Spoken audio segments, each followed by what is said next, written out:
Welcome back once again, ladies and gentlemen, to Research Fantasy's Bargain Bin for Wednesday, March 30th, 2017.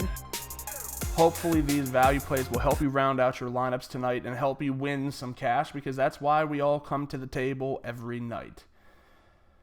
Last night, mostly good. Taurean Prince didn't have a great game, finished around like 15 fantasy points on DraftKings. He's, as hard as it is to say, he's just basically a do-nothing on the court.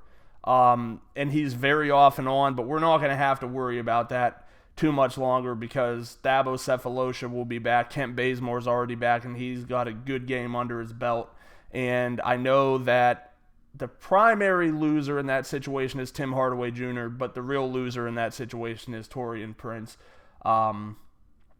So he was the only one of our three that didn't come through. Rodney Hood, I hate putting him in my roster, but if he's going to give me the results that I expect out of him, I'm fine. It's just when he's put in a good position and he gives us 8 fantasy points that he kind of rattles me a little bit. That was not the case last night. He had 28.75 DraftKings points, making very good, I think 6x value on his price, 4,800. Yeah, it's about 6x value on his price.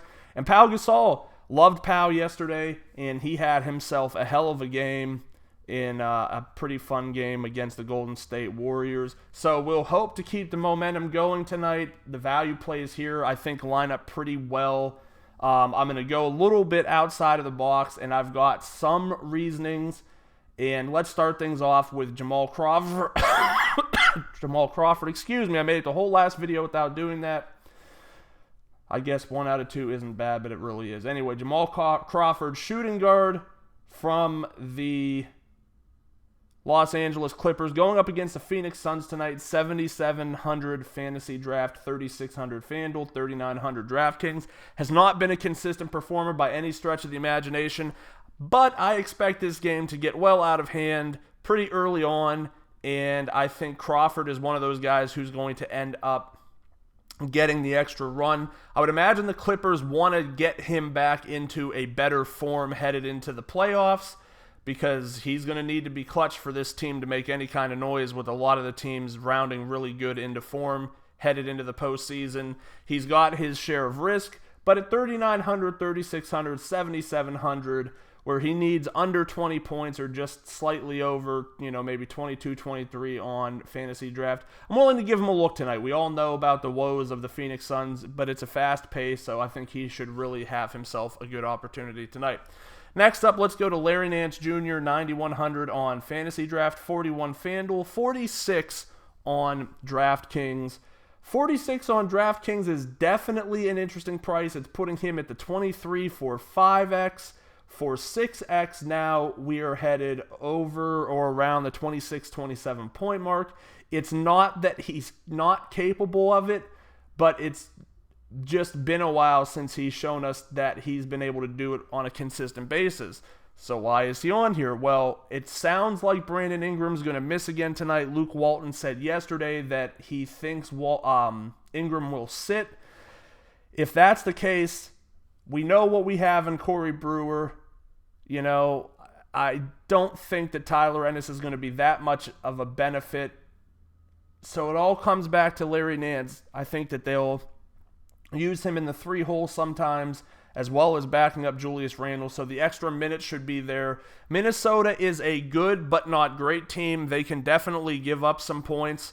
I think that the $4,600 price tag on Nance, especially on DraftKings, and that $9,100 on Fantasy Draft are going to make people just completely stay away from him, because it is going to be hard for him to hit those value markers. But if he does, and I think he's capable of it tonight, you'll see that happen at low ownership. And we're always looking at the low ownership angle in our tournament games, because we don't want to move with the crowd. We want to move ahead of the crowd. Last up, I'm expecting this guy to be widely owned. This is similar to DeAndre Jordan, as long as he doesn't get ruled out. And that's Kris Dunn, point guard / shooting guard from the Minnesota Timberwolves, 7,700 FanDuel fantasy draft, 39 on FanDuel and DraftKings. What situation does this not work out for him tonight? Yes, any basketball player on any night is capable of not coming to the table. I'm going to 100% agree to that fact. But if this game's a blowout, he's going to see minutes. If this game's not a blowout, he's going to see minutes. Tom Thibodeau is pretty content, it seems, on giving Tyus Jones and Kris Dunn extra run at this point in the season, because I think he does want to see if Dunn is capable of being moved and used in the shooting guard position, with shooting being his biggest woe thus far this year.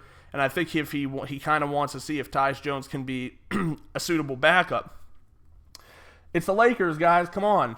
I mean, they fought tough against this Timberwolves team last time. Dunn put up one of his better outings of the year.